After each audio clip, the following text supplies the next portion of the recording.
Sinasabi nila na ang kasal ay libingan ng pag-ibig, ngunit para sa akin, ito ang libingan na nagbaon sa aking dignidad.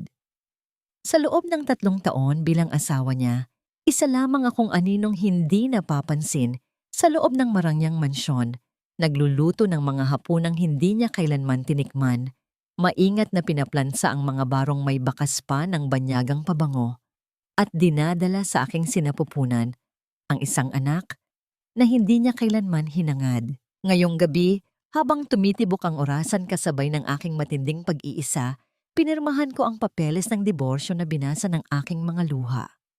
Paalam, Leandro, ang malupit kong asawa sa pangalan lamang. Bukas, ang babaeng mahina na tinawag na Zafira ay mamamatay na, upang ang isang inang matatag at matapang ay muling isilang mula sa abo ng nakaraan. 500 piso. Heto, kunin mo at umalis ka na sa paningin ko. Ang mga salitang iyon ay hindi lang basta pumasok sa pandinig ni Zafira, kundi tumarak ito ng diretso sa kanyang puso na parang isang matalim na punyal. Nakayuko siya sa marungis na sahig ng conference room, ang kanyang mga kamay ay nanginginig, habang pinupulot ang mga nagkalat na piraso ng basag na tasa. Ang mainit na kape ay mabilis na kumalat sa mamahaling karpet, kasing bilis ng pagkalat ng hiya sa kanyang buong pagkatao. Ilang sandali lang ang nakalipas, siya si Pira, ang hamak na janitress na nakasuot ng makapal na salamin at maluwag na uniforme. Tahimik siyang nagpupunas ng mesa nang bigla siyang tisurin ni Tita Corazon. Ang sadyang pagpatid na yon ang naging dahilan kung bakit nawalan siya ng balanse at natapon ang hawak niyang tray diretso sa mamahaling coat ng lalaking kakarating lang. Ang lalaking yon ay si Leandro Valle. Ngayon, nakatayo si Leandro sa kanyang harapan. Ang kanyang tindig ay puno ng kapangyarihan, ngunit ang kanyang mga mata ay nag-aapoy sa galit at pandidiri. Hindi man lang niya tinanong kung nasaktan ba si Pira. Ang tanging nakita niya ay ang mantsa sa kanyang damit at ang abalang na idulot ng isang walang kwentang empleyado. "Sir, hindi ko po sinasadya." Ang garalgal na pakiusap ni Zafira, pilit binabago ang kanyang boses upang hindi makilala. "Nadulas lang po ako. I don't care about your excuses." Malamig na putol ni Leandro. Ang bawat pantig ng kanyang boses ay puno ng diin at paghamak. Hinugot niya ang ilang piraso ng pera mula sa kanyang pitaka at marahas na binitiwan ang mga ito sa hangin. Ang mga papel na pera ay dahan-dahang lumapag sa paanan ni Zafira, tila mga dahon ng taglagas na nahulog sa isang patay na puno. "You are fired. Get out. Ayoko nang makita ang pagmumukha mo sa building na ito." Si Tita Corazon, na nakatayo sa gilid, ay nagpakawala ng isang mapang-uyam ng ngiti habang pinupunasan ang kanyang kunwaring nadumihang sapatos. Wala ni isang tao sa kwartong yon ang nagtangkang tulungan siya. Para silang mga manika na walang buhay, nanonood lamang sa isang palabas kung saan ang mahihirap ay laging talunan. Pinigilan ni Zafira ang luhang nagbabadyang pumatak.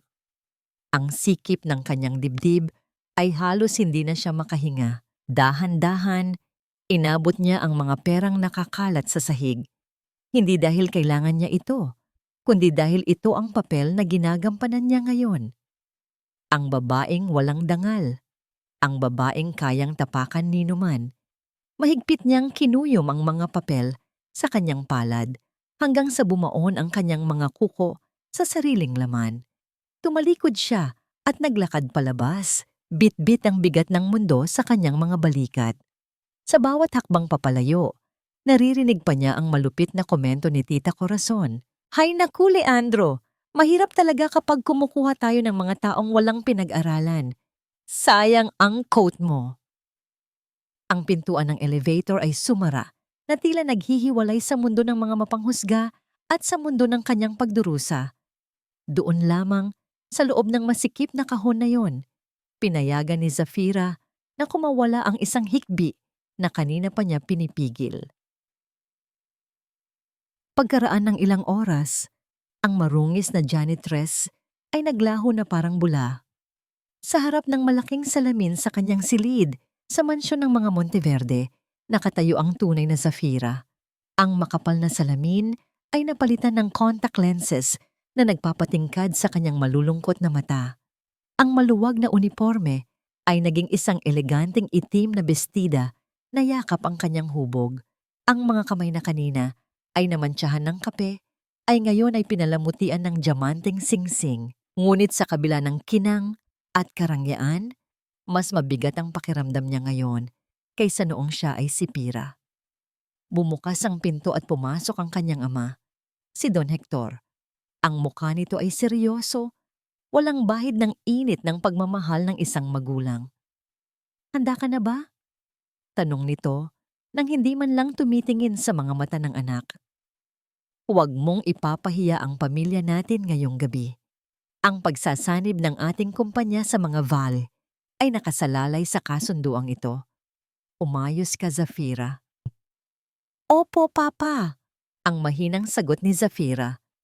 Ang kanyang boses ay walang buhay, parang isang robot na sunod-sunuran sa kanyang amo. Ang hapunan ay gaganapin sa isang pribadong restaurant na kilala sa pagiging eksklusibo.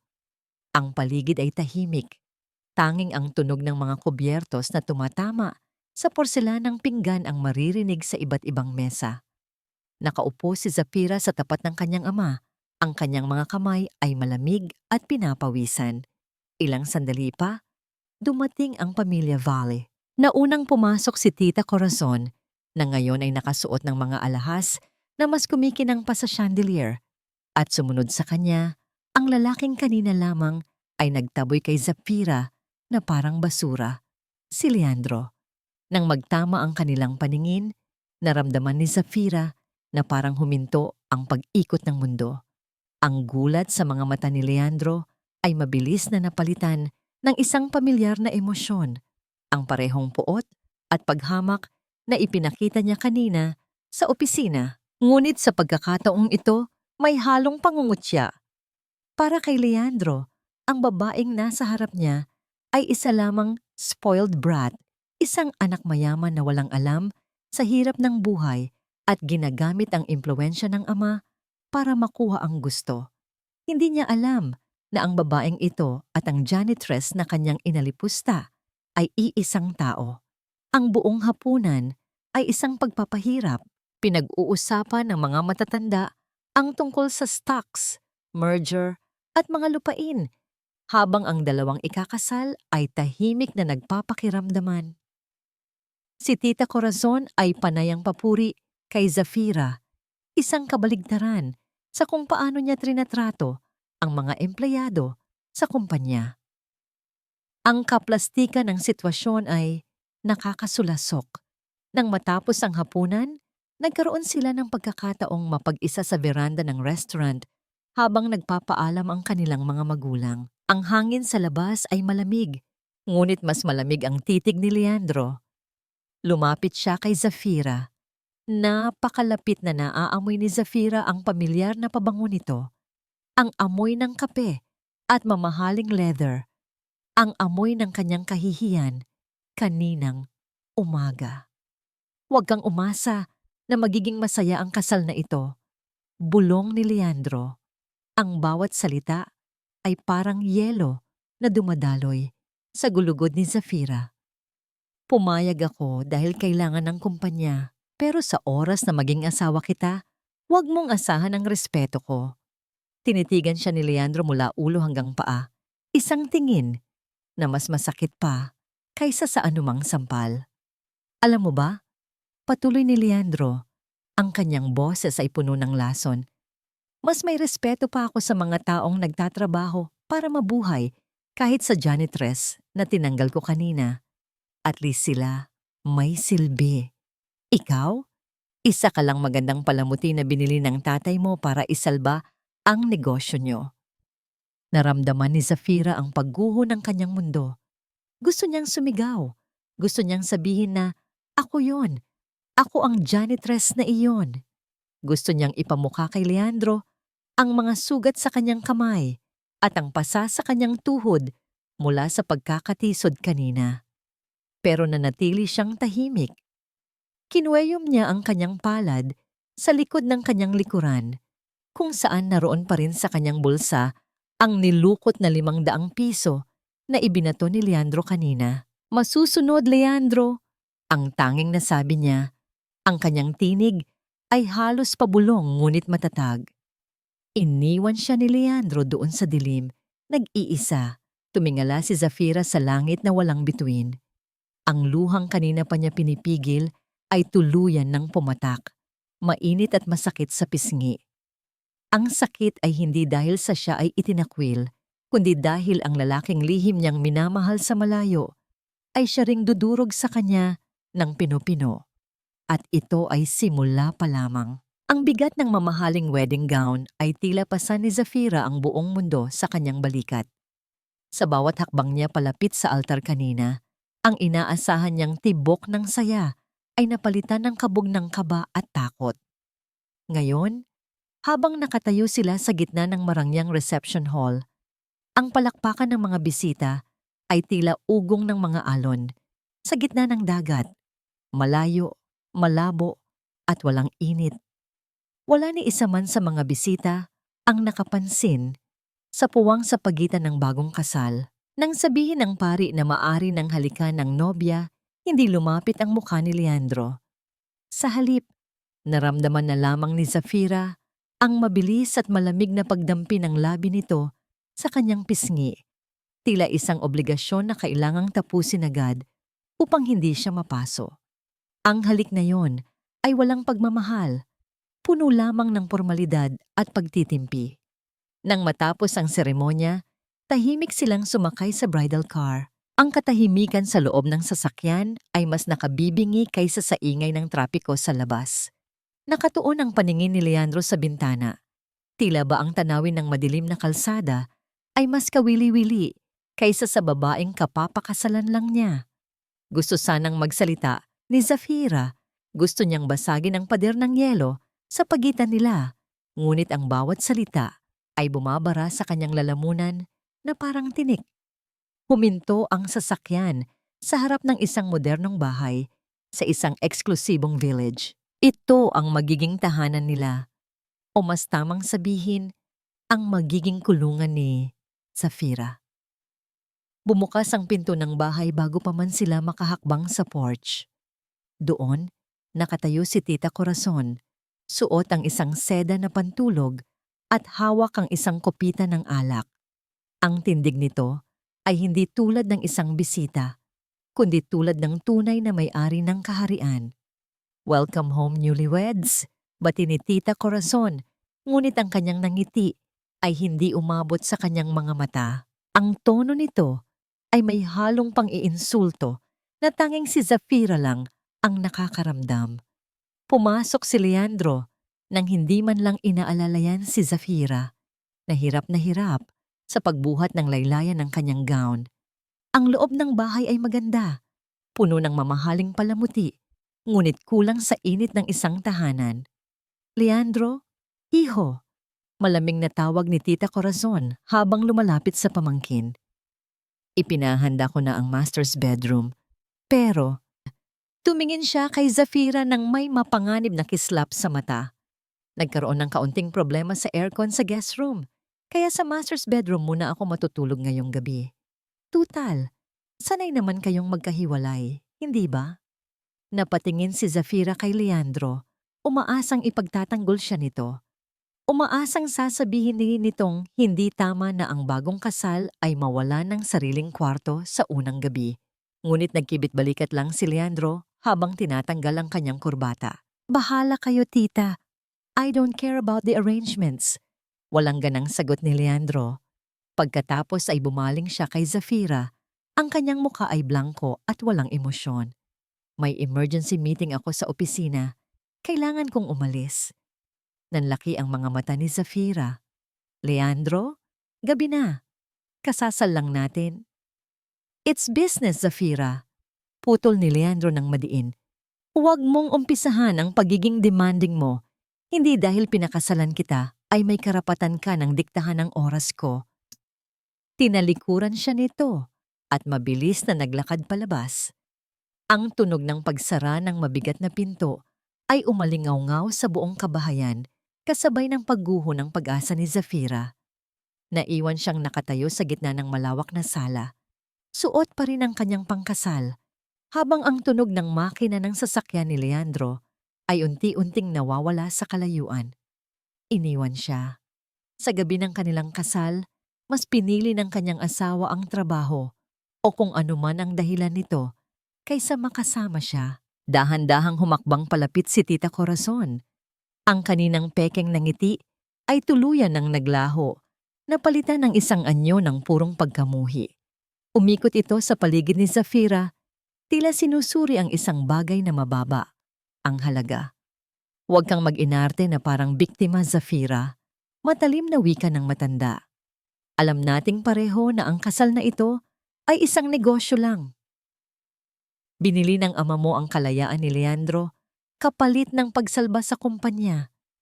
Kaya huwag kang umasa na mamahalin ka niya. Naramdaman ni Zafira ang pamumuo ng luha, ngunit kinagat niya ang kanyang labi upang pigilan ito. Hindi siya iiyak sa harap ng babaeng ito. Saan po ako matutulog? Mahinang tanong ni Zafira, pilit pinapatatag ang boses. Ngumisi si Tita Corazon at itinuro ang isang maliit na pinto sa dulo ng pasilyo, malapit sa kusina. Doon, utos nito. Iyon ang dating kwarto ng katulong. Tutal, wala naman tayong kasambahay ngayon. Dahil tinipid ni Leandro ang budget, bagay ka doon. Ikaw na rin ang bahala sa paglilinis bukas. Hindi makapaniwala si Zafira sa narinig.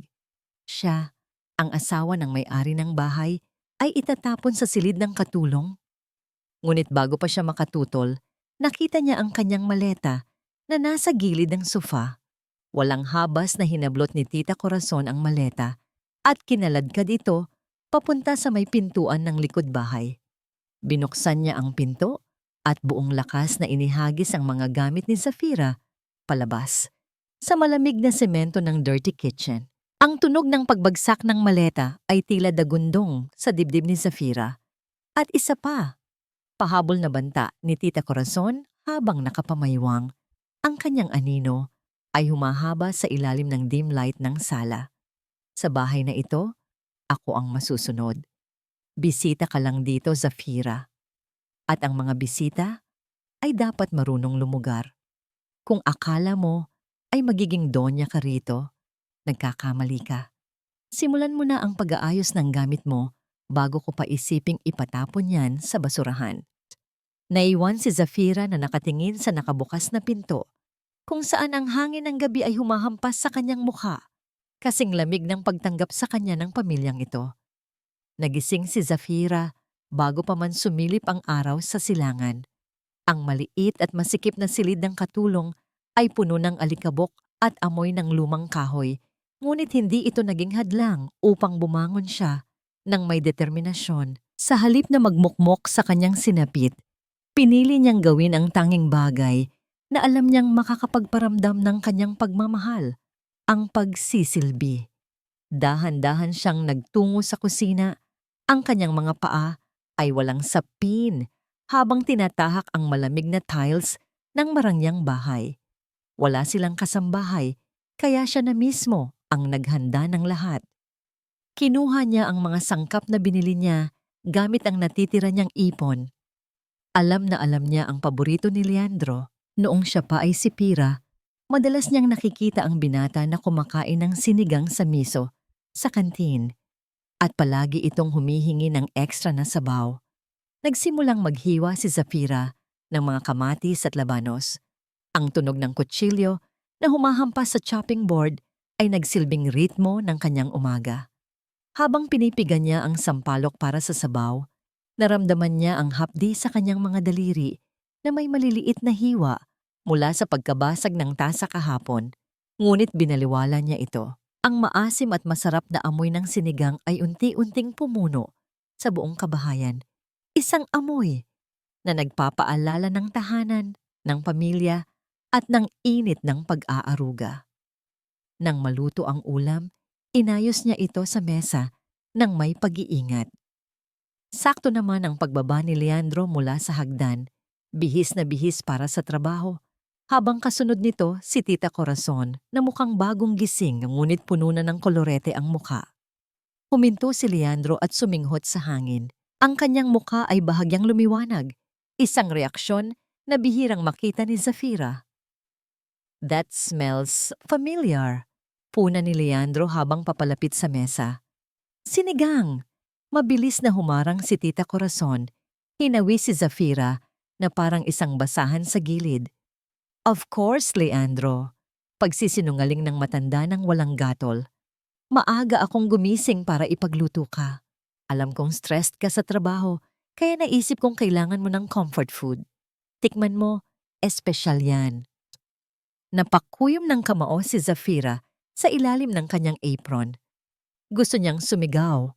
Gusto niyang sabihing siya ang nagpabaga ng kalan. Siya ang nagtiis sa usok at siya ang nagtimpla ng asim na yon. Ngunit nanatili siyang tahimik. Kung ang pag-ako ni Tita Corazon sa kanyang luto ang paraan para kainin ito ni Leandro, tatanggapin niya ito. Umupo si Leandro at humigop ng sabaw. Pumikit ito sandali. Tila ninanamnamang pamilyar na lasa na matagal na niyang hinahanap. "It's perfect, Tita." Puri ni Leandro. At sa unang pagkakataon, nakita ni Zafira ang bahagyang pagngiti ng asawa. "This tastes exactly like the one I used to buy near the office. Salamat." Bumaling si Leandro kay Zafira na nakatayo lang sa gilid habang hawak ang pitsel ng tubig. Ang ngiti sa kanyang mga labi ay agad na naglaho at napalitan ng pangungutya. "You should learn from Tita, Zafira." Malamig na wika nito habang hinihimay ang isda. Hindi puro pagpapaganda lang ang inaatupag. "I bet you've never even touched cold water in your life. Ang mga katulad mong lumaki sa yaman ay walang alam sa simpleng ligaya ng ganitong pagkain." Ang bawat salita ay parang asido na tumutunaw sa puso ni Zafira. "Ako ang nagluto niyan, Leandro." Sigaw ng kanyang isip. "Ang mga kamay na hinahamak mo ay ang mga kamay na naghanda ng pagkaing nagpapangiti sa'yo ngayon." Ngunit sa halip na sumagot, yumuko na lang siya at nagsali ng tubig sa baso nito. "Eat well, Leandro." Bulong niya. Kinagabihan, hindi pa rin natutulog si Leandro. Nasa home office ito, abala sa pagre-review ng mga dokumento para sa merger ng kumpanya. Nakita ni Zafira ang liwanag mula sa ilalim ng pinto. Alam niyang pagod ito. Bilang si Pira, ang dating assistant janitress, alam niya ang timpla ng kape na nagpapagising sa diwa ni Leandro tuwing hating gabi. Nagtungo siya sa kusina at nagtimpla ng kape. 1 kutsaritang asukal, 2 kutsaritang creamer, at matapang na Barako blend. Ito ang eksaktong timpla na iniiwan ni Pira sa mesa ni Leandro noon kapag walang nakatingin. Kumatok siya ng mahina sa pinto ng opisina at pumasok. Hindi nag-angat ng tingin si Leandro. "I didn't ask for anything." Masungit na sabi nito habang nagsusulat. "Kape," maikling sagot ni Zafira. Ibinaba niya ang tasa sa gilid ng mesa, sa pwestong laging pinaglalagyan ni Leandro ng inumin para hindi matapon sa papel, para hindi sumakit ang ulo mo. Akmang alis na sana siya nang marinig niya ang pag-aangat ng tasa ni Leandro. Huminto siya sa may pintuan. Ang kanyang puso ay kumakabog ng mabilis. Humigop si Leandro. Bigla itong natigilan. Ibinaba ni Leandro ang tasa at tinitigan ng itim na likido. Ang lasa, ang tiyak na balanse ng tamis at pait. Ito ay kaparehong-kapareho ng kape na laging nasa mesa niya sa opisina. Ang kape na akala niya ay gawa ng kanyang secretary o baka ng janitress na tinanggal niya. Paanong ang asawa niyang walang alam ay nakuha ang eksaktong timplang ito? "Sino ang nagtimpla nito?" tanong ni Leandro. Ang kanyang boses ay puno ng pagtataka at hinala. "Ako," sagot ni Zafira nang hindi lumilingon. "Bakit? May mali ba?" Hindi sumagot si Leandro. Nanatili ang kanyang tingin sa likod ng asawa. May kakaiba. May kung anong kirot sa kanyang dibdib na hindi niya maipaliwanag. ang lasa ng sinigang kanina. At ngayon, ang kapeng ito, parang may multo ng nakaraan na bumibisita sa kanya sa katauhan ng babaeng ito. Nang makalabas si Zafira, napasandal si Leandro sa kanyang swivel chair. Humugot siya ng malalim na hininga at dumukot sa bulsa ng kanyang coat upang kunin sana ang kanyang panyo. Ngunit hindi panyo ang nakuha niya. Sa kanyang palad ay may isang mumurahing hair clip.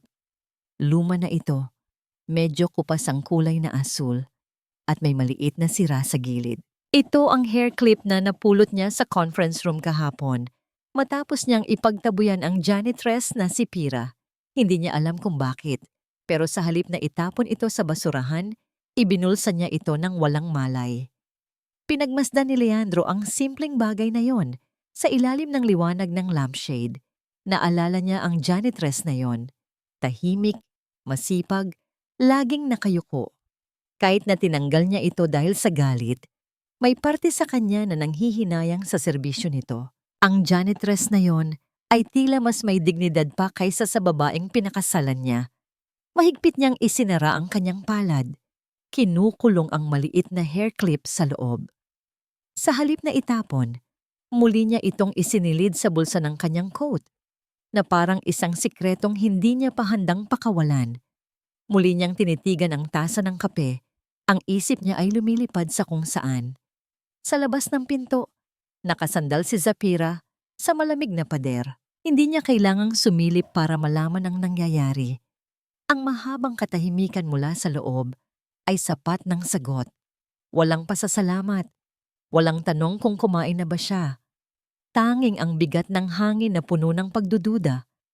Hinaplos niya ang sariling buhok sa lugar kung saan dating nakasipit ang asul na hair clip. Ngayon niya napagtanto ang isang masakit na katotohanan. Mahalaga pa kay Leandro ang alaala ng isang hamak na janitress na kanyang sinisante kaysa sa asawang nasa kanyang tabi. Dahan-dahan siyang tumalikod, handa nang bumalik sa kanyang maliit na silid. Ngunit isang maliit na kislap ng liwanag mula sa siwang ng pinto ang pumukaw sa kanyang atensyon. Hindi niya napigilan ang sarili. Sumilip siya. At ang nakita niya ay halos dumurog sa anumang natitirang pag-asa sa kanyang puso.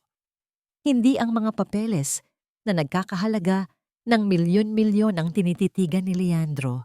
Hindi ang screen ng laptop na naglalaman ng kinabukasan ng kanilang kumpanya. Nakaupo siya roon, nakasandal sa kanyang silya, at ang buong atensyon niya ay nakatuon sa maliit at kupas na asul na hair clip na nasa kanyang palad. Ang kanyang mukha ay puno ng komplikadong emosyon, pagsisisi, pagkalito, at isang uri ng pangungulila na hindi maintindihan ni Zafira. Sa sandaling iyon, naintindihan ni Zafira na ang kalaban niya sa puso ni Leandro ay hindi ibang babae, kundi isang multo, isang anino na siya mismo ang lumikha. At paano niya tatalunin ang isang kalaban na hindi alam ni Leandro na umiiral? Lumipas ang mga araw na tila mabagal na pagpatak ng lason sa ugat ni Zafira. Ang bawat umaga ay pare-pareho. Gigising siya ng maaga, maglilinis ng bahay, magluluto ng almusal na aakuin ni Tita Corazon, at pagkatapos ay magkukulong sa kanyang maliit na silid. Ang kanyang buhay ay naging isang walang katapusang routine ng paninilbihan at pananahimik. Isang gabi, ang nakasanayang katahimikan ng bahay ay biglang nabasag. Ang tensyon sa boses ni Leandro mula sa kanyang home office ay gumapang sa bawat sulok, sapat na upang marinig ni Zafira kahit pa siya ay nasa kusina at nagliligpit ng mga pinagkainan. "What do you mean the files are corrupted?" Ang narinig niyang sigaw ni Leandro sa kausap nito sa telepono. "That's impossible. I need those files, SAP. The entire merger presentation depends on that data archive." Napatigil si Zafira sa pagpupunas ng plato. Alam niya kung anong mga files ang tinutukoy nito. Iyon ang archive ng lahat ng preliminary research para sa pagsasanib ng Monteverde at Vail Group, isang proyektong masusin niyang binuo noong siya pa si Pira. Siya ang nag-organisa ng bawat folder, nag-label ng bawat dokumento, at gumawa ng backup system na siya lang ang nakakaalam. Sino ang huling humawak niyan? Patuloy ang galit na boses ni Leandro. The janitress? The one I fired? Paano na nangyari to? Naramdaman ni Zafira ang paninikip ng kanyang dibdib. Kahit wala na siya roon, ang anino pa rin ni Pira ang sinisisi. Alam niyang hindi sira ang mga files.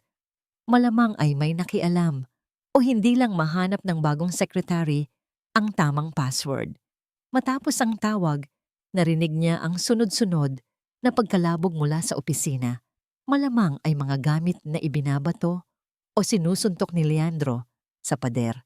Dahil sa frustrasyon, ang tunog ng pagkabasag ng isang bagay na babasagin ay sumunod. At pagkatapos ay isang malalim at nakabibinging katahimikan. Nag-aalala, naglakad si Zafira papunta sa tapat ng pinto ng opisina. Hindi siya kumatok. Sa halip, pinakinggan niya ang mabibigat na paghinga ni Leandro mula sa loob. Nararamdaman niya ang desperasyon nito. Ang proyektong ito ang magpapatunay sa kanyang halaga sa Pamilya Valley. Kung mabibigo ito, masisira siya. Sa kabila ng lahat ng sakit na idinulot ni Leandro, may parte sa puso ni Zafira na ayaw siyang makitang bumagsak. Mabilis siyang bumalik sa kanyang silid. Mula sa ilalim ng kama, hinugot niya ang isang luma at manipis na laptop. Ang personal niyang gamit na hindi niya kailanman ipinakita kanino man sa bahay na yon. Binuksan niya ito. Ang screen ay umilaw. Ipinapakita ang isang simpleng desktop na walang anumang personal na file. Nagbukas siya ng browser at nag-type ng isang pamilyar na web address. Ang remote access portal ng kumpanya. Nanginginig ang kanyang mga daliri habang tinatype niya ang kanyang lumang user ID, Pira Tuldok Assist, at ang password na akala niya ay matagal nang nabura. Access granted. Bumilis ang tibok ng kanyang puso. Hindi pa pala tinatanggal ng IT department ang kanyang access. Marahil ay dahil sa sobrang liit ng kanyang posisyon noon, hindi na ito pinansin. Sa loob ng ilang segundo, nasa harap na niya ang virtual na mundo na minsan niyang naging kaharian. Nakikita niya ang kaguluhan sa system. Ang mga files ay hindi corrupted, kundi inilipat sa isang hidden partition at pinalitan ng password. Isang malinaw na sabotasyon. Walang pag-aalinlangan, nagsimula siyang magtrabaho. Ang kanyang mga daliri ay mabilis na gumalaw sa keyboard na may katiyakan at kaalaman na tanging siya lang ang nagtataglay. Binali niya ang bagong password, ibinalik ang mga files sa orihinal nitong lokasyon at nirestore ang buong archive. Para siguraduhing hindi na ito mauulit, gumawa siya ng isang PDF file na naglalaman ng lahat ng mahahalagang datos at ipinadala ito sa isang pansamantalang email address na ginawa niya sa loob lamang ng 1 minuto. Isang email na walang pangalan, walang pagkakakilanlan. Samantala, sa loob ng opisina, halos masabunutan na ni Leandro ang sariling buhok. Nakatingin siya sa kanyang monitor. Pakiramdam niya ay sasabog na ang kanyang ulo. Nang bigla, isang notifikasyon ang lumitaw sa kanyang screen. Isang bagong email. Ang subject ay Merger Data Archive, MVI. Ang sender ay isang anonymous Tuldok Savior at tempmail.com. Nangunot ang kanyang noo. Binuksan niya ang email ng may pag-aalinlangan. Sa loob ay may isang attachment. Isang malinis, kumpleto, at perpektong nakaayos na PDF ay naroon lahat. Ang bawat chart, bawat graph, bawat projection. Mas maayos pa kaysa sa orihinal na archive na panganga si Leandro. Sino? Sino ang nagpadala nito? Ang bago niyang secretary? Imposible. Wala itong ganitong level ng kaalaman. Isa sa mga IT staff? Pero bakit anonymous? Tumayo siya at lumabas ng opisina. Ang kanyang mukha ay puno ng pinaghalong pagkamangha at kalituhan. Nakita niya si Zafira na nagpupunas ng sahig sa pasilyo. Ang ulo nito ay nakayuko gaya ng dati. Zafira, tawag niya. Nag-angat ng tingin si Zafira. Ang kanyang mga mata ay nagpapanggap na walang alam. Bakit, Leandro? Wala. Mabilis na sagot ni Leandro.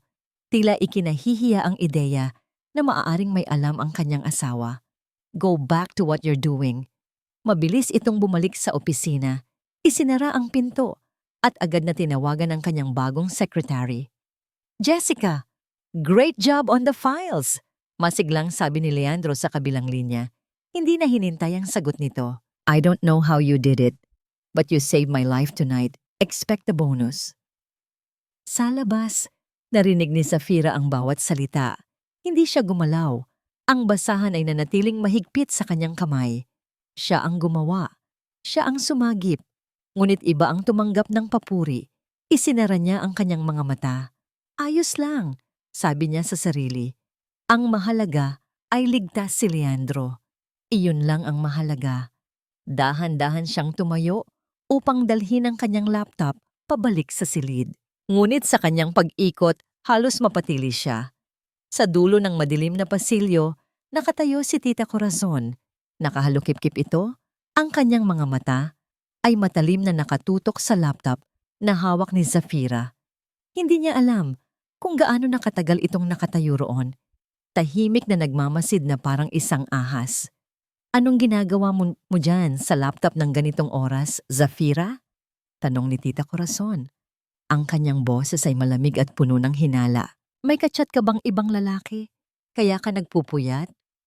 Isang gabi, bumukas ang pinto at pumasok si Leandro. Ngunit hindi ito ang karaniwang Leandro na gabi-gabing umuuwi. Ang kanyang mga hakbang ay mabigat at wala sa balanse. Ang amoy ng mamahaling alak ay kumapit sa kanyang damit. Mas matapang pa kaysa sa kanyang pabango. Malalim ang gabi. At si Zafira na lamang ang gising. Tinatapos ang pagpupunas sa sahig ng sala. Nilampasan siya ni Leandro na parang hangin at bumagsak sa sofa. Inalis nito ang kurbata sa isang marahas na paghila at ipinatong ang braso sa kanyang mga mata. Tila tinatakpan ang liwanag ng buong mundo. Sa ilalim ng dim light ng sala, nakita ni Zafira ang isang Leandro na hindi pa niya nakikita noon. Isang Leandro na pagod, basag, at tila pasan ang lahat ng problema. Bakit mo ako iniwan? Ang mga salitang iyon ay ibinulong ni Leandro sa hangin. Napakahina na halos hindi marinig. Hindi ito para kay Zafira. Ang tinig nito ay puno ng hinanakit at pangungulila na para sa isang taong matagal nang wala. Para sa multo ni Pira. Dahan-dahang lumapit si Zafira. Kumuha siya ng isang baso ng tubig at inilapag sa maliit na mesa. Leandro, uminom ka muna, mahinang sabi niya. Sa pagkarinig ng kanyang boses, dahan-dahang inalis ni Leandro ang braso sa kanyang mga mata. Sa kalasingan, ang kanyang paningin ay malabo. Ang mukha ni Zafira, na may bahid ng pag-aalala, ay tila nag-iba ng anyo sa kanyang paningin. Nakita niya ang anino ng isang babaeng simple, may suot na makapal na salamin, at laging nakayuko. Pira? Ang garalgal na tanong ni Leandro. Isang matalim na kirot ang tumusok sa puso ni Zafira. Kahit sa ganitong estado, hindi siya ang nakikita nito. Ngunit sa halip na itama siya, isang kakaibang damdamin ang nanaig. Pagod na siyang itulak palayo. Hinawakan ni Leandro ang braso ni Zafira. Ang kanyang mga daliri ay mainit at mahigpit. Hinila niya ito palapit. Ang amoy ng alak ay bumalot sa kanila. Ang kanyang mga mata, sa kabila ng pagkalabo, ay mayroong lungkot at pagnanasa na hindi para kay Zafira. Bakit mo ako iniwan, Pira? Bulong nito. Ang bawat salita ay may bahid ng sakit. Bakit mo ako tinaboy? Hindi ko sinasadya. Hindi nagsalita si Zafira. Hinayaan niya lang ang lalaki na yakapin siya. Ang mainit na hininga nito ay dumadampi sa kanyang leeg. Ang mga yakap na yon ay hindi para sa kanya. Ngunit sa sandaling iyon, pinili niyang maging ang anino na hinahanap nito. Sa loob ng maikling sandali, naramdaman niya ang init, ang pagkalapit, ang pagiging mahalaga. Kahit pa ito ay isang ilusyon lamang. Ang bigat ng pagkalasing ni Leandro ay tila nagtulak sa kanya upang mapahiga sa sofa. Ang kanyang mukha ay inilapat sa balikat ni Leandro. Ang kanyang mga mata ay nanatiling bukas at ang mga luha ay tahimik na dumaloy sa kanyang sentido. Ang gabi ay lumipas sa isang mapait na katahimikan. Kinabukasan, nagising si Zafira sa isang malamig at walang laman na sopa. Wala na si Leandro sa tabi niya. Tanging ang kumot na ibinalabal nito ang naiwan. At sa mesa, may isang puting envelope na may nakasulat na para sa'yo sa ibabaw. Nang buksan niya, nakita niya ang ilang libong piso. Hindi ito bayad para sa pagmamahal, kundi para sa serbisyo. Walang paalam, walang paliwanag. Bumalik si Leandro sa kanyang dating ugali, malamig at malayo. Lumipas ang 2 buwan. Ang buhay ay bumalik sa dating gawin ng paglilinis, pagluluto, at pagtitiis. Ngunit may kakaiba sa pakiramdam ni Zafira. Madalas siyang nakakaramdam ng pagkahilos sa umaga, at ang amoy ng pagkain ay tila nagpapabaliktad ng kanyang sikmura. Sa simula, inakala niyang pagod lang siya. Ngunit ng isang araw, habang naglilinis ng kusina, bigla siyang nakaramdam ng matinding pagkahilo. Ang kanyang paningin ay lumabo at ang kanyang mga tuhod ay nanghina. Bago pa man siya makahawak sa anumang bagay, bumagsak na siya sa malamig na sahig. Nang magising si Zafira, nasa isang klinika na siya. Ang puting kisame ay umiikot sa kanyang paningin. Isang mata ng doktor na may mabait na mukha ang nakangiti sa kanya. "Congratulations, Iha," sabi ng doktor. "You're 2 months pregnant." Parang may bumalikwas sa kanyang dibdib. Isang halo ng gulat at hindi maipaliwanag na kagalakan. Manganganak siya.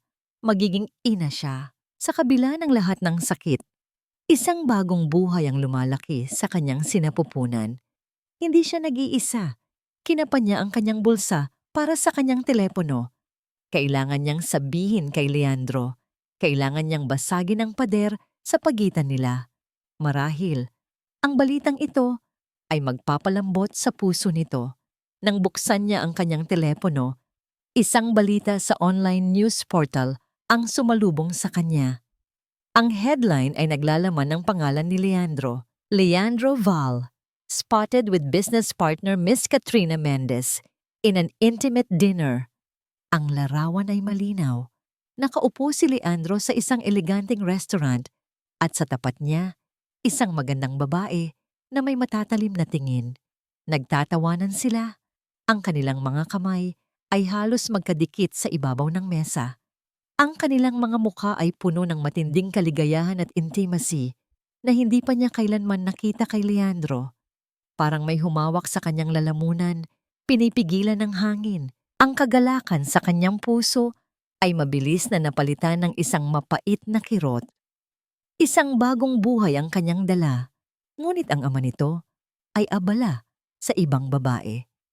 Pinigilan niya ang luhang nagbabadyang pumatak. Hinawakan niya ang kanyang tiyan, kung saan doon lumalaki ang kanyang anak, at marahang pinahid ang namumuong luha sa kanyang mga mata. Hindi siya iiyak. Ngayon, meron na siyang dahilan upang maging matatag. Para sa kanyang anak, bumalik siya sa bahay. Ang kanyang puso ay mabigat ngunit ang kanyang mga hakbang ay matatag. Sa kanyang mga kamay ay hawak niya ang maliit na papel na nagpapatunay ng kanyang pagbubuntis, ang ultrasound result. Ilalabas niya ito sa tamang oras. Gabi na nang dumating si Leandro. Ang tunog ng kanyang kotse na huminto sa driveway ay nagpalukso sa puso ni Zafira. Hinihintay niya ito sa sala. Ang ultrasound result ay mahigpit na nakakuyom sa kanyang palad. Humugot siya ng malalim na hininga. Pinaghahanda ang sarili sa anumang magiging reaksyon nito. Bumukas ang pinto. Ngunit hindi lang si Leandro ang pumasok. Sa tabi nito, may isang babaeng nakasandal sa kanyang balikat. Ang kanyang mukha ay lasing at may pulang lipstick na bahagyang kumalat. Ang babaeng nasa headline na ng balita kanina, si Katrina Mendez, ang kanyang business partner. Napatayo si Zafira. Ang hawak niyang ultrasound result ay halos madurog sa kanyang kamay. "Leandro," Ang tinig niya ay halos hindi lumabas. Nag-angat ng tingin si Leandro. Ang kanyang mga mata ay lalong naging malabo. Tinaasan niya si Zafira ng kilay. "Oh, you're still awake." Walang ganang sabi nito. Can you help Katrina? She's a bit drunk." At sa harap ni Zafira, na may bagong buhay sa kanyang sinapupunan, marahang inakay ni Leandro si Katrina patungo sa guest room. Ang kanyang muka ay blangko.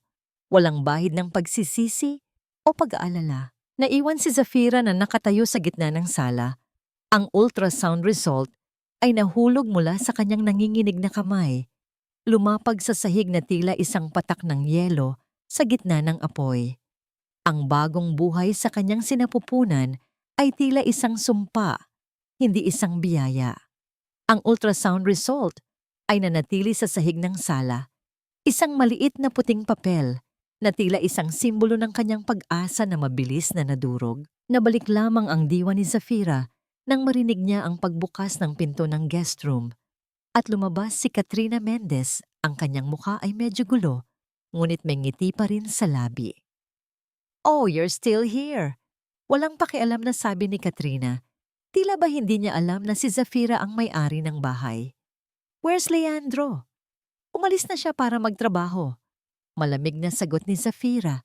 Hindi pinaghihiwalay ang tingin sa babae. "Ah, typical Leandro," wika ni Katrina. Hinawakan pa ang kanyang buhok habang naglalakad patungo sa kusina. "Always putting work first. But that's what makes him so good, right? Hindi na ako magtatagal. Thanks for the hospitality." Hindi man lang ito lumingon nang umalis. Sa pag-alis ni Katrina, naiwan si Zafira sa isang malamig na paglumbay. Ang amoy ng pabango ng babae ay nanatili sa hangin. Isang paalala ng kanyang kinasadlakang kalagayan. Pinulot niya ang ultrasound result. Pinisil ito sa kanyang kamay. Kailangan niyang sabihin kay Leandro ang tungkol sa bata. Ngunit paano? Matapos ang lahat ng nangyari, paano siya maniniwala? Ilang araw ang lumipas. Pilit na naghahanap ng tamang pagkakataon si Zafira. Ngunit laging abala si Leandro. Kung wala ito sa opisina, kasama naman nito si Katrina sa mga business meetings. Samantala, lalong lumalala ang paglilihi ni Zafira. Madalas siyang nakakaramdam ng pagkahilo at pagduduwal sa umaga, lalo na sa amoy ng mga niluluto ni Tita Corazon. Isang hapon, habang naglilinis si Zafira ng kanilang silid, hindi niya sinasadyang nahulog ang kanyang wallet. Kumalat ang laman nito sa sahig, kasama ang nakatuping ultrasound result na nakalimutan niyang itago. Abalang-abala siya sa pagpulot ng mga barya nang biglang bumukas ang pinto. Si Tita Corazon, ang matanda, ay nakatayo sa may pintuan. Ang kanyang mga mata ay matalim na nakatutok sa maliit na papel na hawak ni Zafira. Ang kanyang tingin ay tila isang lawin na nakakita ng biktima. "Ano yan, Zafira?" tanong ni Tita Corazon. Ang kanyang boses ay tila isang bulong na puno ng lason. Walang paalam. Hinablot nito ang papel mula sa kamay ni Zafira. Nangunot ang noo ng matanda habang binabasa ang nilalaman. Ang kanyang mga mata ay nanlaki. Ang kanyang mukha ay namula sa galit. "Buntis ka?" Halos lumabas ang diwa sa kanyang pagkagulat. Ang kanyang boses ay tumaas. Lumikha ng isang matalim na tunog na pumuno sa buong kwarto. "Paano? Hindi ka nga hinaharap ni Leandro. Kaninong anak yan, ha? Sabihin mo." Nanlumo si Zafira. "Tita, totoo po ang sinasabi ko. Kay Leandro po ito." Ngunit hindi na nakikinig si Tita Corazon. Ang kanyang isip ay nababalot na ng hinala at kasamaan. "Nako, alam ko na. Kaya ka pala laging may hawak na laptop. May kachat kang iba, hindi ba? May kinikita kang lalaki." Mabilis na lumabas si Tita Corazon. Hawak ang ultrasound result na parang isang ebidensya ng krimen. "Hindi yan po pwede. Hindi ako papayag na magkaroon ng anak sa labas dito sa pamamahay namin. Ipapaalam ko kay Leandro to." Sa sumunod na araw, nagsimulang maglaro ng kanyang masamang plano si Tita Corazon. Habang pauwi si Zafira, Mula sa pagbili ng gamot para sa kanyang paglilihi, isang pamilyar na mukha ang sumalubong sa kanya sa harap ng pharmacy. Si Dr. Miguel Ramos, isang kaibigan mula sa kanyang kabataan, at ngayon ay isang kilalang doktor. Matagal na silang hindi nagkita. Zafira? Gulat na tawag ni Miguel. Ikaw nga ba yan? Ang ganda mo pa rin. Ngumiti si Zafira, isang tunay na ngiti na matagal nang hindi lumilitaw sa kanyang mga labi. Nag-usap sila sandali, nagkamustahan, at nagbahagi ng kaunting kwento tungkol sa kanilang mga buhay. Hindi niya alam, ngunit sa hindi kalayuan, may isang lalaking may hawak na kamera ang lihim na kumukuha ng kanilang litrato. Ang lalaking ito ay inupahan ni Tita Corazon, binigyan ng malaking halaga para gumawa ng ebidensya ng pangangaliwa ni Zafira. Kinagabihan, halos lumipad si Tita Corazon sa galak nang makita niya si Leandro na bumababa sa hagdan. Hawak nito ang kanyang telepono at ang kanyang mukha ay puno ng matinding galit.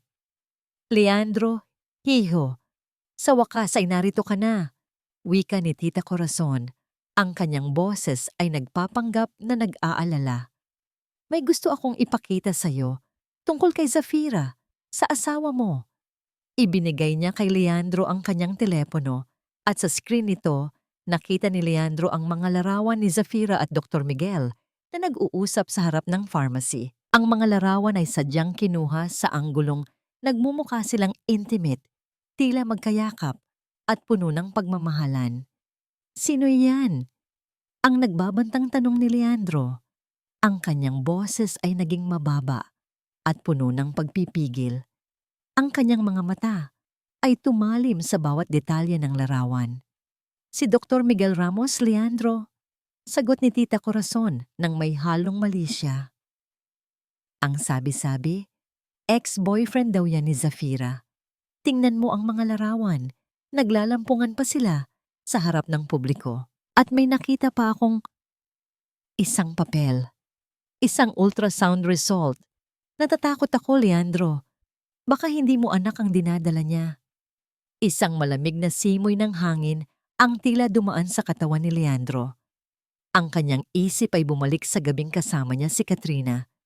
Sa pagkalasing, sa mga salita ni Tita Corazon na tila bumubulong ng katotohanan, ang pagiging pira ni Zafira, ang pagiging Zafira na isang spoiled brat, ang kanyang pagkamuhi sa mga anak mayaman. Nang dumating si Zafira mula sa kusina, may dala itong baso ng tubig, handa nang sabihin ang tungkol sa kanyang pagbubuntis. Ngunit bago pa man niya mailahad ang kanyang paliwanag, inihagis ni Leandro sa kanyang mukha ang telepono. Hindi tumama ang telepono sa kanya, kundi bumagsak ito sa sahig sa kanyang paanan. Ipinapakita ang larawan niya at ni Miguel. Kung sino yan, Zafira? Ang boses ni Leandro ay hindi na nagpapahayag ng galit, kundi ng purong pagkabigo at kapaitan. Ang kanyang mga mata ay nag-aapoy, tila handang sunugin ang lahat. Lumapit siya, ang kanyang hininga ay mainit at mabigat. Hinablot niya ang braso ni Zafira ng mahigpit. Halos lumubog ang kanyang mga daliri sa laman nito. Kung sino ang nasa loob ng tiyan mo, sabihin mo, o papatayin ko kayong dalawa ng kalaguyo mo. Ang kamay ni Leandro ay mahigpit na nakahawak sa braso ni Zafira. Ang kanyang mga daliri ay bumabaon sa laman nito na tila gustong durugin ang bawat buto. Ang kanyang mga mata ay nanlilisik, puno ng galit at pagtataksil. Si Tita Corazon na nakatayo sa likuran ay nagpakawala ng isang mapanlinlang na ngiti. Ang kanyang mukha ay puno ng matagumpay na kasamaan. Sabihin mo, kaninong anak yan, Zafira? Ulit ni Leandro, ang kanyang boses ay naging garalgal dahil sa tindi ng emosyon. Ang sakit mula sa kanyang braso ay hindi kumpara sa kirot sa kanyang puso. Tinitigan ni Zafira ang mga mata ni Leandro, ang mga mata na minsan niyang hinangaan. Ang mga mata na ngayon ay puno ng pagdududa at pagkamuhi. Ang kanyang sarili ay tumanggi. Hindi na niya kailangang ipaliwanag ang sarili sa isang lalaking hindi marunong maniwala. Kung naniniwala kang mura ako, Leandro, Mahinang wika ni Zafira, ang kanyang tinig ay matatag sa kabila ng panginginig ng kanyang buong katawan. Hindi siya umiyak, hindi siya sumigaw. Ang kanyang dignidad ay nanatiling buo. Kung naniniwala kang kaya kong traidorin ang kasal na ito, hindi kailangan ng anak ko ng amang tulad mo. Ang mga salitang iyon ay tila isang malakas na sampal sa mukha ni Leandro. Hindi niya inaasahan ang ganoong sagot. Ang kanyang galit ay lalong nag-alab. Ngunit sa ilalim nito ay mayroong isang kakaibang kirot. Isang bahagi ng kanyang sarili ang nagdududa. Ngunit ang kanyang pride ay mas matimbang. "What did you say?" Madiing tanong ni Leandro. Ang kanyang mga buto sa panga ay nanginginig. "Sinusubukan mo akong hamunin, Zafira? You think I'm that stupid? I won't let you drag my name and my family's honor down with your dirty secrets." Hindi na nagabalang sumagot si Zafira. Kung naniniwala siyang ganoon siya kasama, ayos lang. Hahayaan na lang niya ito.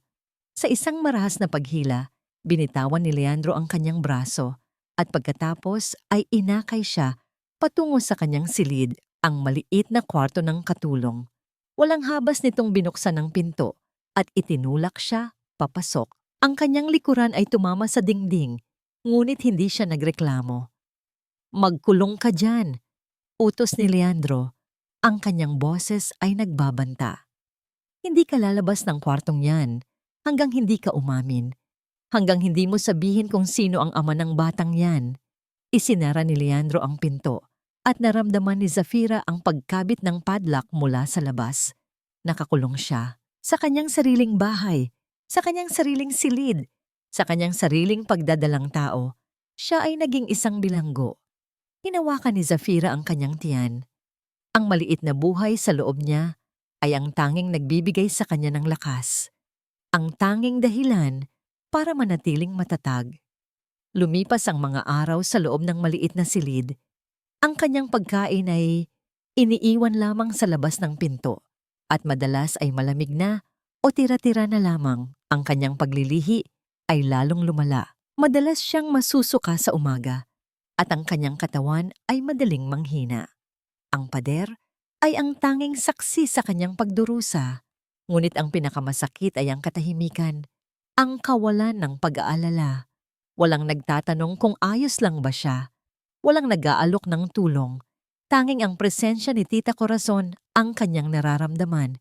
Isang presensya na puno ng pagmamatiyag at pagpapahirap. Minsan, sa mga pagkain na iniiwan sa labas ng pinto, napapansin ni Zafira ang kakaibang lasa. Mayroong isang pait na hindi mula sa gulay o karne. Isang pait na tila gumagapang sa kanyang lalamunan at nagpaparamdam ng matinding pagkahilo matapos niyang kainin. Hindi siya nagduda. Alam niyang ito ay gawa ni Tita Corazon. Isang gabi, habang nakaupo si Zafira sa sulok ng kanyang silid, hinaplos niya ang kanyang lumalaking tiyan. Ang kislap ng buwan mula sa maliit na bintana ay nagsilbing tanging ilaw. Ang kanyang mga mata ay nanunuyo. Wala nang luhang lumalabas. "Anak ko," bulong niya sa kanyang tiyan. Ang kanyang boses ay tila isang mahinang hangin. "Huwag kang bibitiw, ha? Ikaw lang ang meron ako. Kakayanin natin ito para sa'yo." Nagsimula siyang humuni ng isang lumang awitin. Ang kantang laging kinakanta ng kanyang ina kapag hindi siya makatulog noong bata pa siya. Isang lullaby na puno ng pag-asa at pagmamahal. Ang kanyang tinig ay mahina, puno ng kalungkutan. Ngunit merong isang uri ng kapayapaan sa gitna ng kanyang pagdurusa. Sa labas ng kanyang silid, sa madilim na pasilyo, nakaupo si Leandro sa sahig. Isang bote ng alak ang nasa kanyang tabi. Narinig niya ang mahinang boses ni Zafira na umaawit. Ang awitin ay pamilyar. Isang awitin na matagal na niyang hindi naririnig. Isang awitin na minsan niyang narinig mula sa kanyang ina bago ito umalis sa kanilang buhay. Ang kanyang mga mata ay nanatiling nakatingin sa pader, ngunit ang kanyang dibdib ay sumisikip. Ang kanyang pride ay pilit na nagsasabing, tama siya. Tama na ang babaeng iyon ay traidor. Tama na dapat siyang parusahan. Ngunit ang bawat nota ng awitin ni Zafira ay tila naghuhukay sa kanyang puso. Naglalabas ng mga alaala ng sakit at pangungulila. Naramdaman niya ang isang patak ng luha na dumaloy sa kanyang pisngi, mainit at masakit. Mabilis niya itong pinahid, kinamumuhian ang kanyang sarili sa pagpapakita ng anumang kahinaan. Gabi-gabi, ganito ang sitwasyon. Si Zafira ay umaawit at si Leandro ay umiinom ng alak, nagpapanggap na walang naririnig, ngunit ang bawat awitin ay tila naglalabas ng isang bahagi ng kanyang sarili na matagal na niyang ibinaon. Isang gabi, habang naglalakad si Zafira patungo sa banyo, napansin niya ang isang bahagyang nakabukas na pinto ng library. Ang loob ay madilim. Tanging ang liwanag mula sa pasilyo ang pumapasok. Ngunit sa ilalim ng isang lamesa, mayroong isang bagay na kumikinang. Dahan-dahan siyang lumapit. Nakita niya ang isang ledger book, ang lumang accounting book na ginagamit ng kumpanya para sa mga maliliit na transaksyon. Ito ang madalas na ginagamit ni Tita Corazon para sa kanyang personal na mga transaksyon. Nanginginig ang kanyang mga kamay habang binubuksan niya ang libro. Ang kanyang mga mata ay nanlaki sa bawat pahina na kanyang binabasa. Mga numero, mga petsa, at mga pangalan ng kumpanya. Ang lahat ay nagpapakita ng isang malinaw na pattern mula sa mga maliliit na allowance hanggang sa malalaking halaga na inilipat sa isang account na hindi niya pamilyar. At sa pinakahuling pahina, may nakasulat na isang numero ng account. Isang account na nakapangalan kay Tita Corazon. Ang mga halaga ay napakalaki, sapat na upang malaman niya. Niloloko ni Tita Corazon si Leandro. Nilulustay nito ang pera ng kumpanya at ang mga petsa ay tumutugma sa mga panahon ng pinansyal na paghihirap ng Vail Group. Naramdaman ni Zafira ang isang matinding kaba. Hindi lang siya ang biktima, maging si Leandro ay biktima rin. Sa kanyang pagbaling upang itago ang libro, isang anino ang tumayo sa kanyang likuran. "Mabutit gising ka pa, Zafira," wika ni Tita Corazon. Ang kanyang boses ay malamig at puno ng banta. "Matagal ko nang gustong malaman, ano ba talaga ang pinagkakaabalahan mo sa mga sulok-sulok ng bahay na to? Anong hawak mo?" Ang kamay ni Tita Corazon ay mabilis na humablot sa lumang ledger book mula sa mga nanginginig na daliri ni Zafira. Ang kanyang mukha ay namutla sa galit nang makita ang mga numero at pangalan ng account na nakasulat doon. Ang kanyang nangiti ay naging isang matalim na ngisi, puno ng pagbabanta. "Napakababang uri mo, Zafira." Bulong ni Tita Corazon. Ang kanyang boses ay naging garalgal dahil sa tindi ng emosyon. Hindi lang pala mangangalo niya, kundi magnanakaw din. Binubusisi mo ang mga record ni Leandro. Akala mo ba ay makukuha mo ang kayamanan niya sa ganyang paraan? "Hindi po ako nagnanakaw," matatag na sagot ni Zafira. Pilit kinokontrol ang panginginig ng kanyang katawan. Ang kanyang kamay ay automatikong napahawak sa kanyang tiyan, nagbibigay proteksyon sa munting buhay na kanyang dala. "Nilulustay niyo po ang pera ng kumpanya ni Leandro. Nakita ko po ang lahat ng ebidensya." Lumipad ang kamay ni Tita Corazon at dumampi ito ng malakas sa pisngi ni Zafira. Ang sakit ay nagdulot ng isang matalim na kagat sa kanyang dila at naramdaman niya ang bahagyang pagkabingi sa isang tenga. Ngunit hindi siya sumigaw. "Ang kapal ng mukha mo para pagbintangan ako, ha?"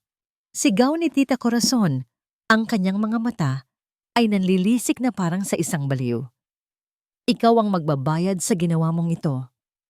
Sa isang marahas na pagtulak, itinulak ni Tita Corazon si Zafira.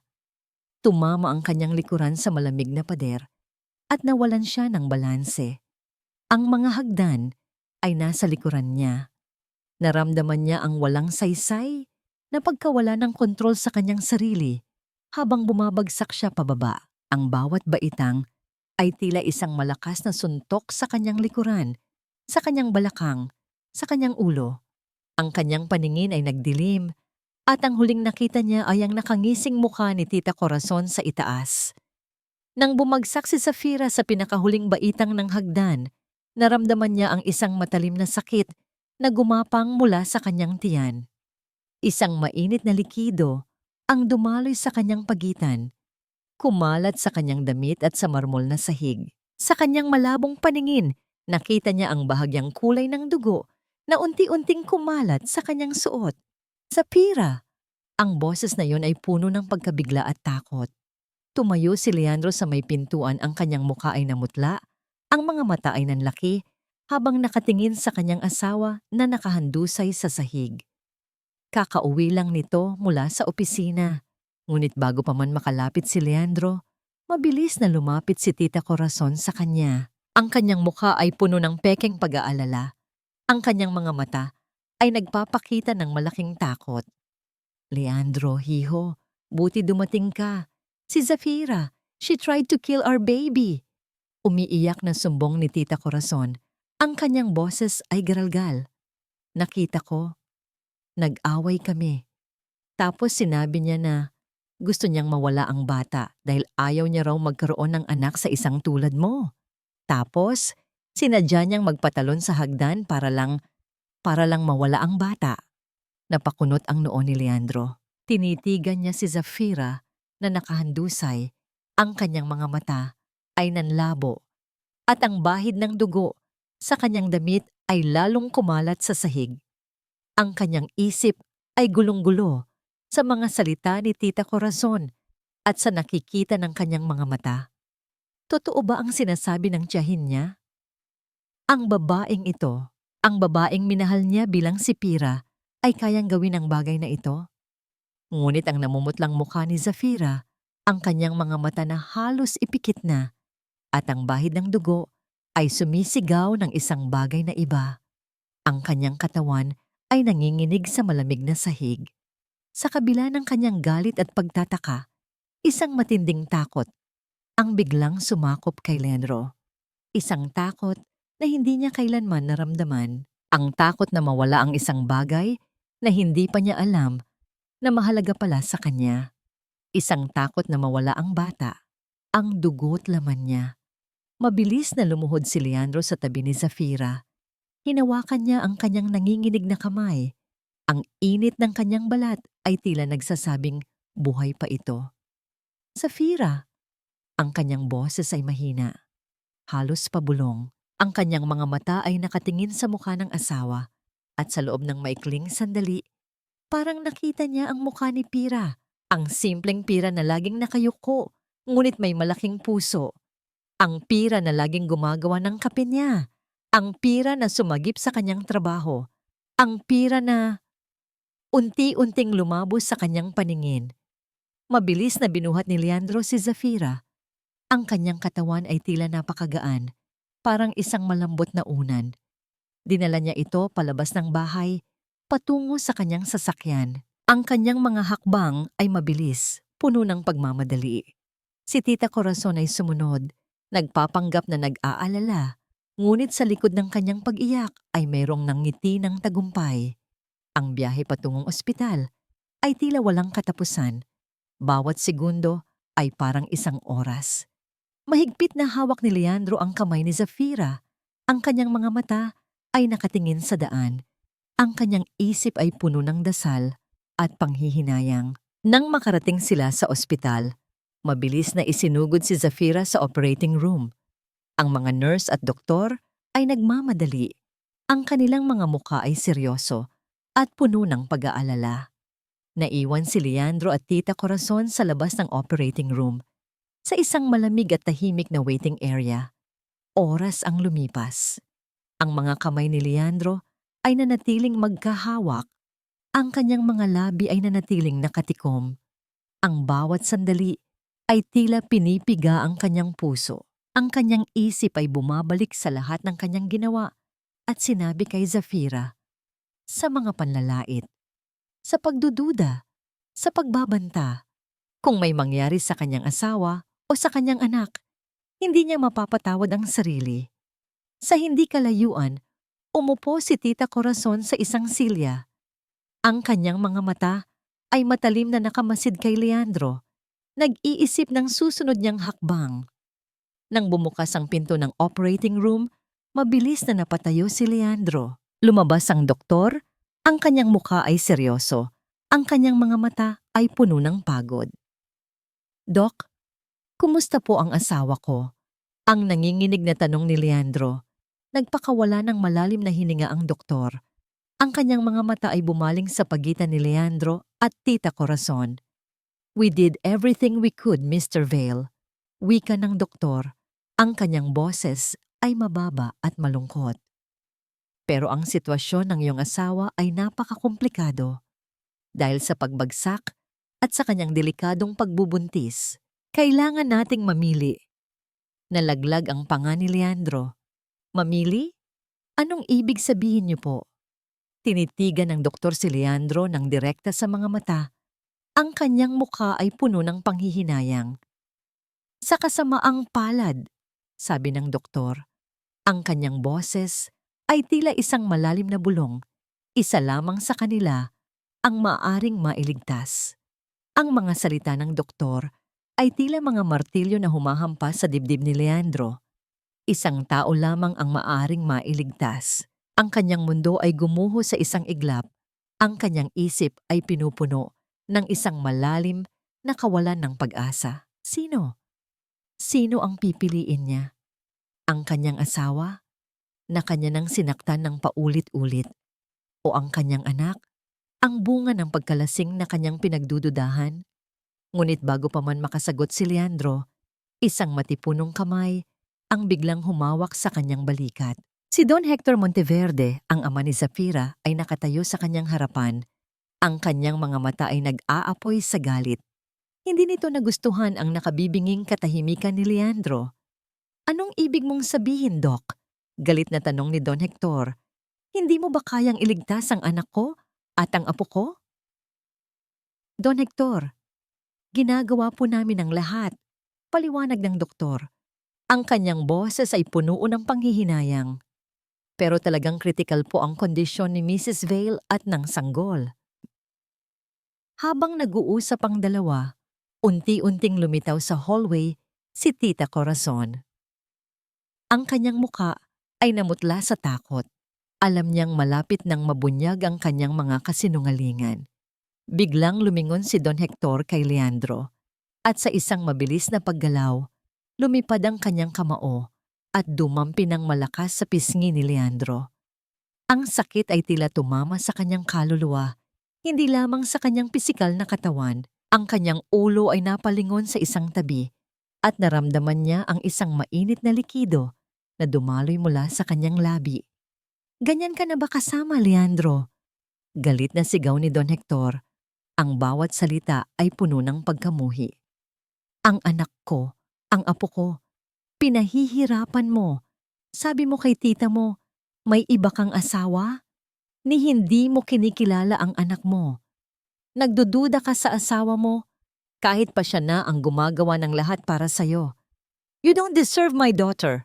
Nagulat si Leandro. Hindi niya maintindihan ang mga sinasabi ni Don Hector. Ano ang ibang asawa? Anong ginagawa ng lahat para sa kanya?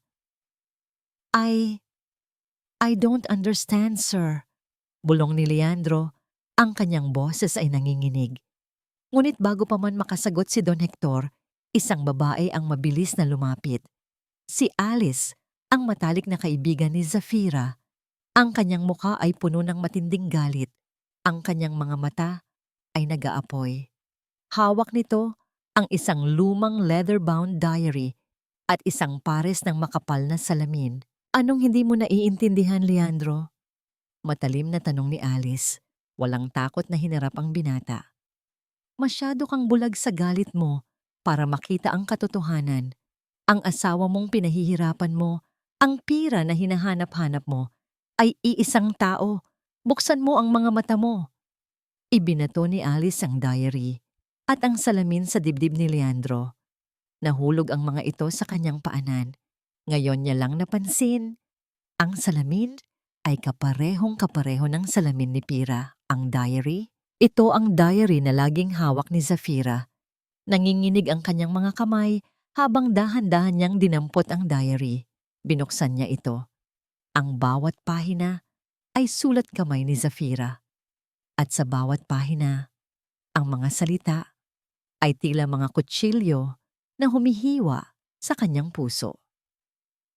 August 12.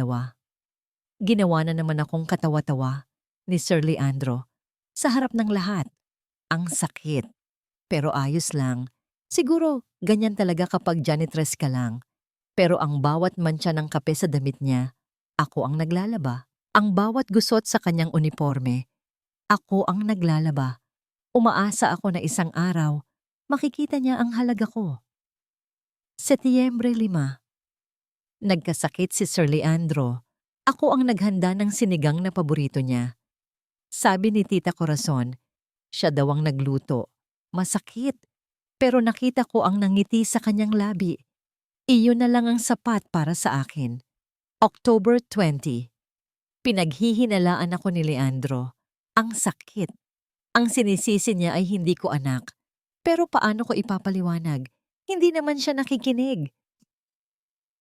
Ang bawat linya ay tila nagbubunyag ng kanyang sariling bulag na katigasan ng ulo. Ang kanyang Pira, ang kanyang Zafira ay iisa. Ang babaeng hinamak niya sa opisina at ang babaeng pinahirapan niya sa bahay ay ang babaeng nagmamahal sa kanya ng tahimik. Ang kanyang mundo ay gumuho. Ang mga alaala ay bumalik sa kanyang isip.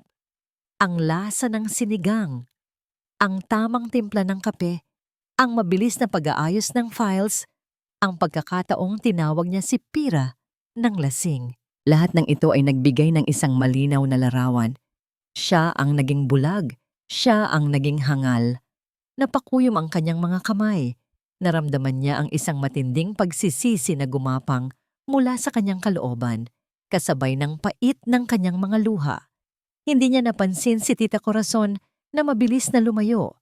Ang kanyang mukha ay namutla sa takot na mabunyag ang lahat ng kanyang kasamaan. Hindi niya napansin si Don Hector at Alice na galit na nakatitig sa kanya. Tanging ang diary ni Zafira ang nasa kanyang paningin. Tanging ang mga salita nito ang naririnig niya. Zafira!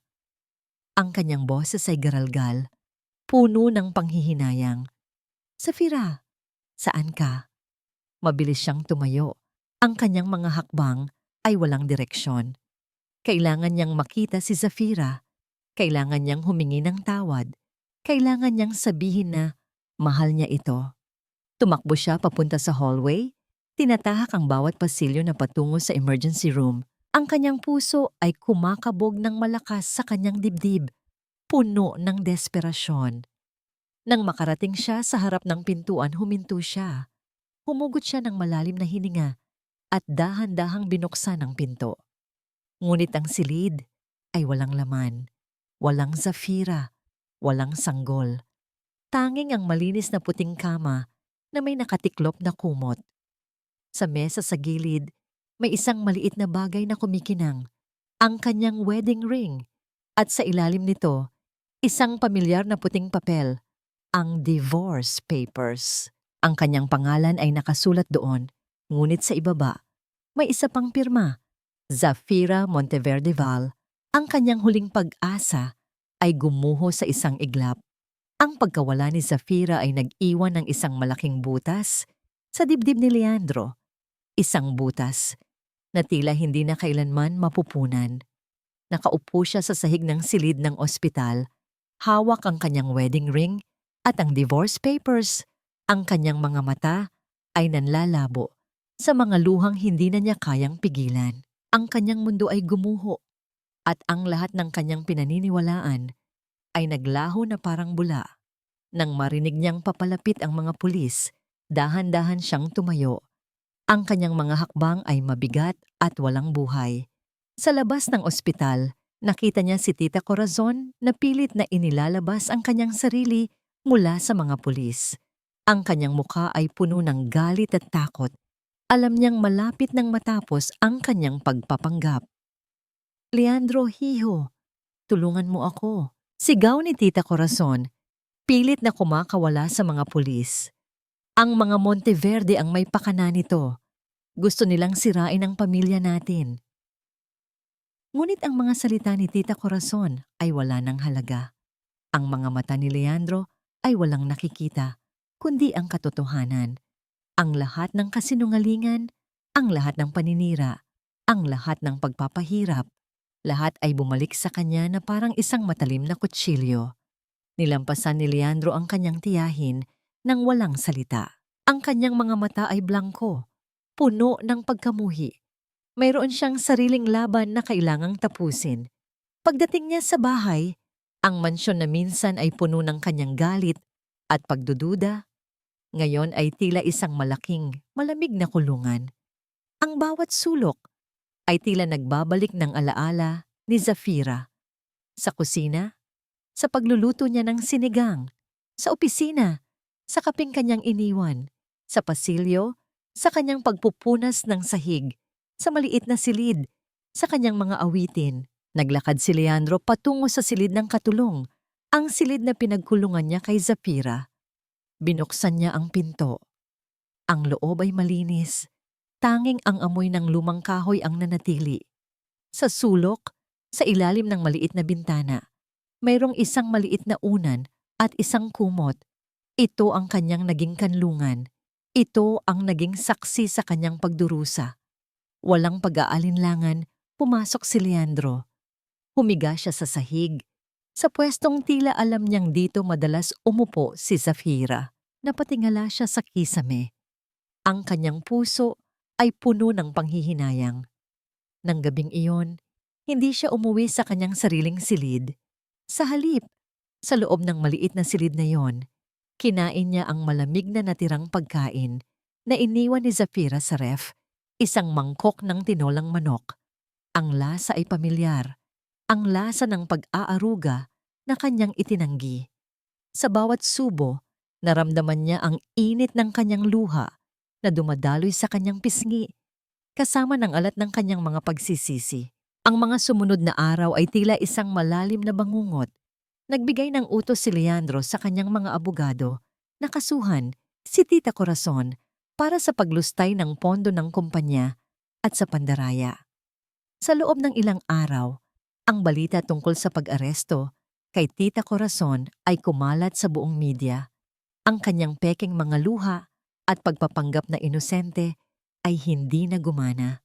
Ang katotohanan ay nabunyag at siya ay nakulong. Ngunit ang hustisya para sa kanyang tiyahin ay walang halaga kay Leandro. Ang tanging gusto niya ay mahanap si Zafira. Nagsimula siyang maghanap. Umalis siya sa opisina.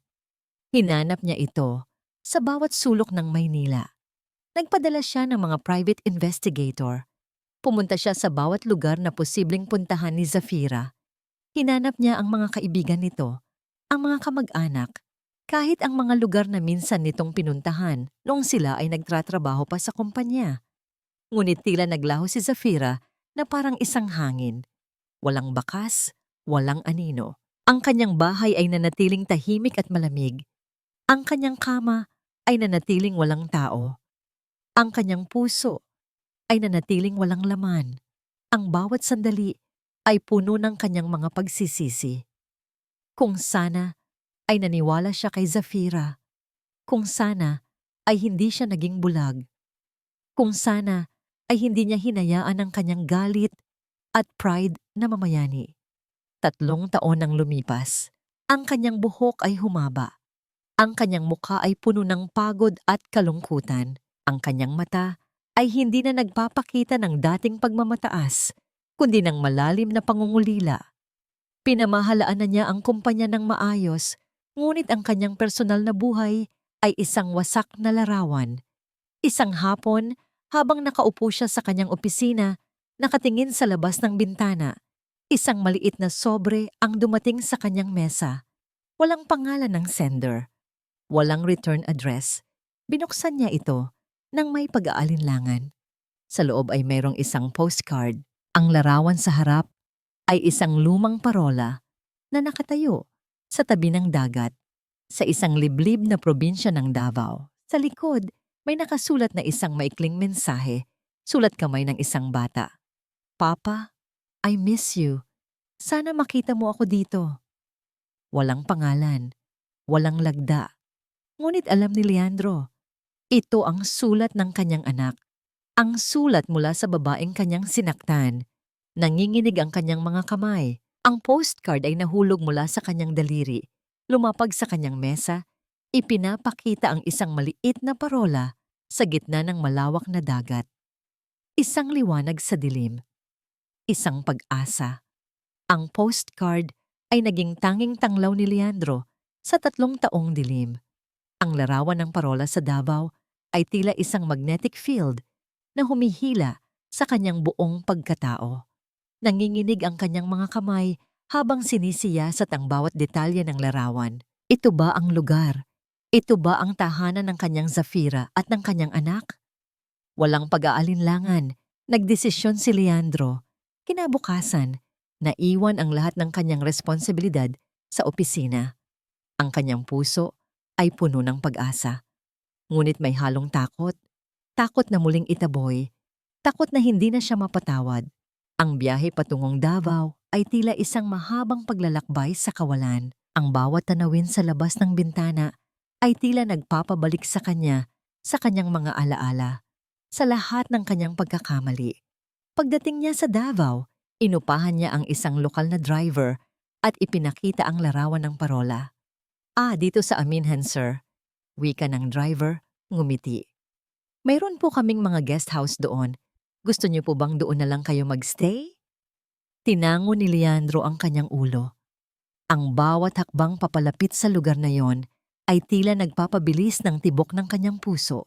Nang makarating sila sa Aminhan, isang maliit at tahimik na probinsya sa gilid ng dagat, naramdaman ni Leandro ang simoy ng hangin na may amoy ng asin at sariwang isda. Ang parola ay nakatayo sa isang maliit na burol, nagbibigay ng payapa at matibay na presensya. Inutusan ni Leandro ang driver na huminto sa isang lugar na may bahagyang kalayuan sa parola, sa tapat ng isang maliit na palengke. Mula doon, makikita niya ang bahay na nasa paanan ng parola. Dahan-dahan na siyang bumaba mula sa sasakyan. Ang kanyang mga mata ay nanatiling nakatutok sa lugar. Sa ilalim ng sikat ng araw, sa harap ng isang simpleng bahay na gawa sa kahoy at nipa, nakita niya ang isang babae na naglalatag ng mga tuyong isda sa isang bilao. Ang kanyang balat ay bahagyang umitim. Ang kanyang buhok ay nakatali sa isang simpleng buhol at ang kanyang suot ay isang lumang duster. Ngunit sa kabila ng kanyang simpleng anyo, ang babae ay tila mas maliwanag kaysa sa araw. Zafira. Ang kanyang puso ay halos sumabog sa kanyang dibdib. Siya nga, buhay siya. Maganda siya. Mas masaya siya. Nanginginig ang kanyang mga labi. Gusto niyang tumakbo, gusto niyang yakapin ito, gusto niyang humingi ng tawad. Ngunit ang kanyang mga paa ay tila nakabaon sa lupa. Hindi siya karapat-dapat. At pagkatapos, isang maliit na nilalang ang lumabas mula sa loob ng bahay. Isang maliit na batang lalaki, mga 3 taong gulang, na may malusog na katawan at isang ngangiti na kasing liwanag ng araw. Ang kanyang mga mata ay kulay tsokolate, kaparehong-kapareho ng mga mata ni Leandro. Ang batang lalaki ay tumakbo papalapit kay Zafira at ang babae ay yumuko upang salubungin ito. Ang kanyang mukha ay puno ng pagmamahal. "Mama, tingnan mo to!" Masiglang sabi ng bata. Hawak ang isang maliit na kabibe. "Wow! Ang ganda naman niyan, anak!" Malamig na wika ni Zafira, hinalikan ng tuktok ng ulo ng bata. Ang kanyang boses ay malinaw at puno ng kaligayahan, isang bagay na hindi pa kailanman narinig ni Leandro. Naglaro ang bata sa tabi ni Zafira, abala sa paghuhukay sa buhangin, samantalang si Zafira naman ay bumalik sa paglalatag ng isda. Ang tanawin ay tila isang litrato, payapa, maligaya at kumpleto. Isang pamilya na nabuo nang wala siya. Naramdaman ni Leandro ang isang matinding kirot sa kanyang dibdib. Isang pagsisisi na mas masakit pa sa anumang pisikal na sakit. Ito ang anak niya.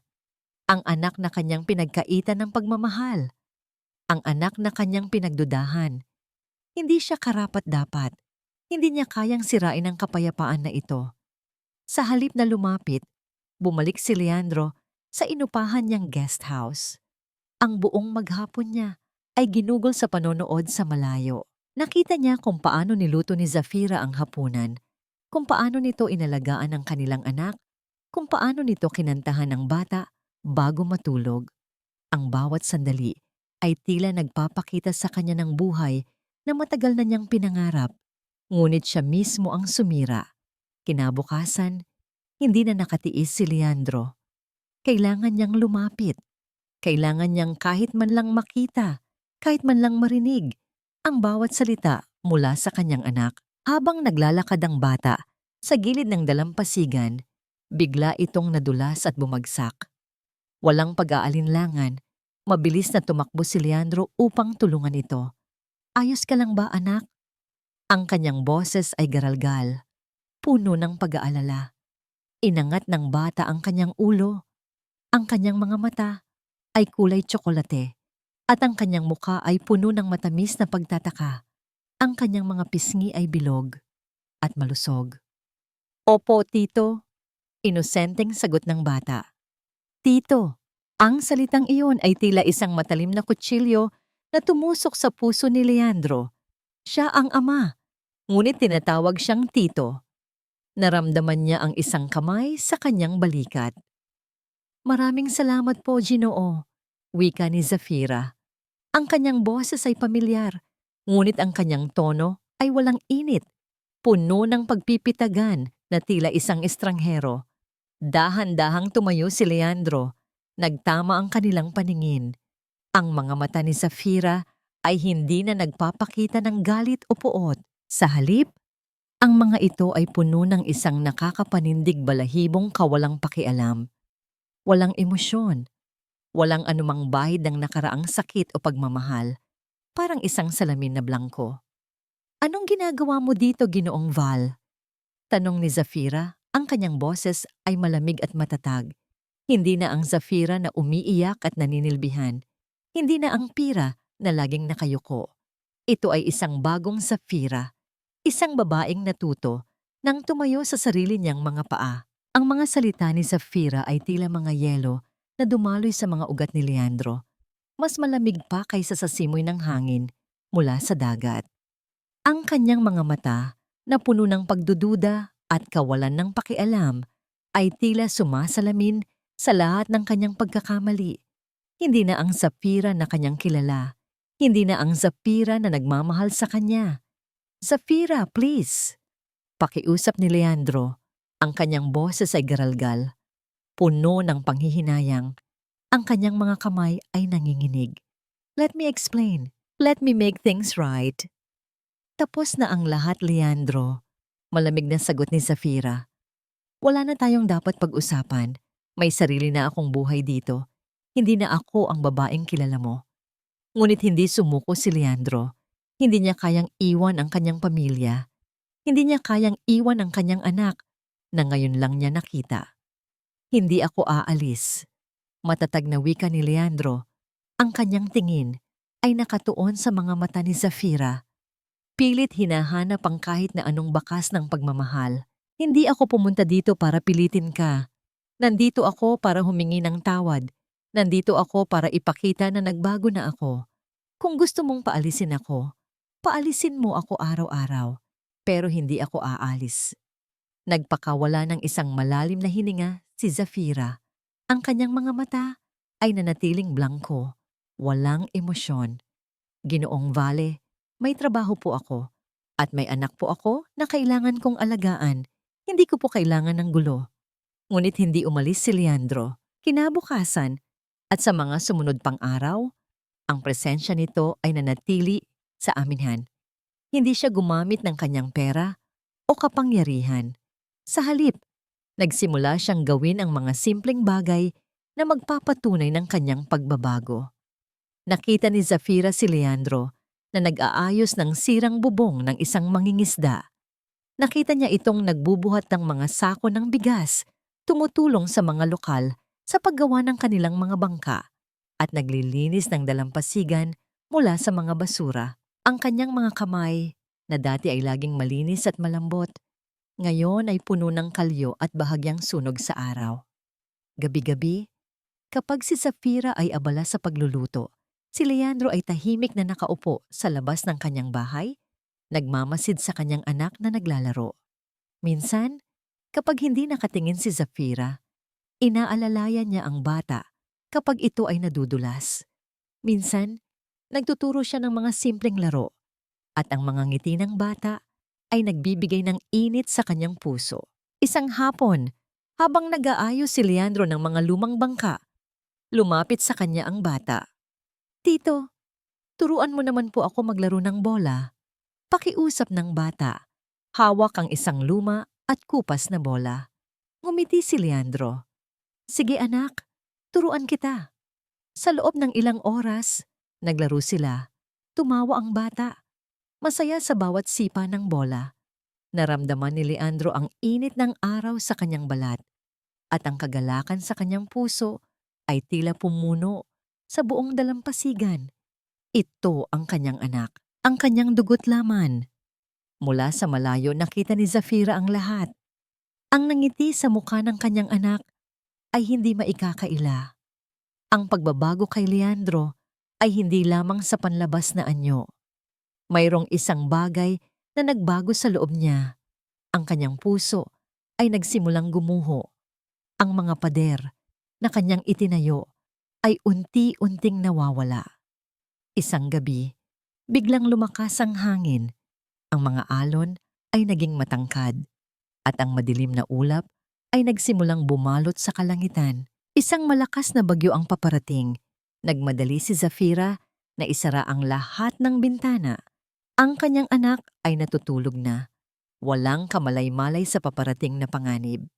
Naramdaman niya ang panginginig ng kanyang bahay na gawa lamang sa kahoy at nipa.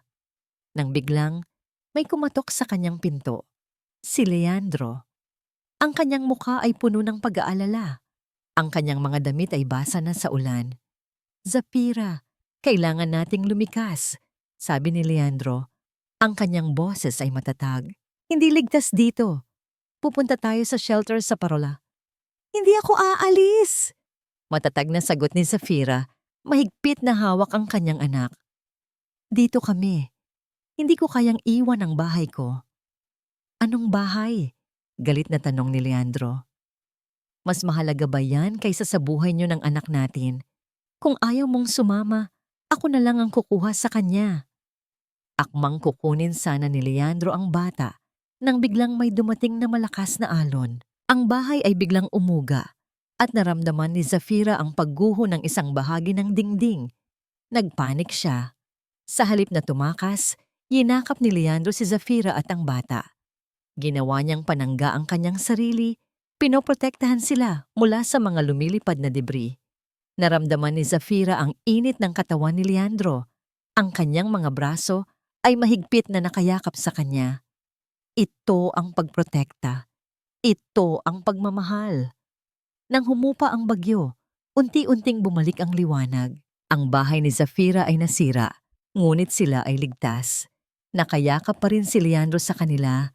Ang kanyang mukha ay puno ng pagod, ngunit may bahid ng kaligayahan. Inangat ni Zafira ang kanyang ulo. Tinitigan niya ang mga mata ni Leandro. Ngayon ay puno na ng init, pagmamahal, at pagsisisi. "Leandro," ang kanyang boses ay mahina. Puno ng halo-halong emosyon. Ang pader sa kanyang puso ay tuluyan ng gumuho. 3 taon matapos ang bagyo sa Aminhan, ang maliit na komunidad sa gilid ng dagat ay nakabangon muli. Mas matatag kaysa dati. Ang bahay ni Zafira at Leandro ay muling itinayo. Hindi nagawa sa nipa at kahoy, kundi isang matibay ngunit simpleng istruktura na tinitirhan ng init ng pagmamahalan. Sa loob ng tahanan, ang amoy ng sariwang nilutong pagkain ay kumalat sa buong kabahayan, kasabay ng tawanan ng isang bata. Naghahanda si Zafira ng hapunan, hindi na nag-iisang naninilbihan, kundi kasama si Leandro na abala sa pagtulong sa kanya. "Daddy, tingnan mo po ang drawing ko." Masiglang sabi ng maliit na si Pio, ang kanyang mga mata ay nagniningning sa tuwa. Ipinakita niya ang isang makulay na drawing ng isang pamilya na nakatayo sa tabi ng parola. Lumuhod si Leandro sa harap ng kanyang anak. Ang kanyang muka ay puno ng pagmamahal. Wow!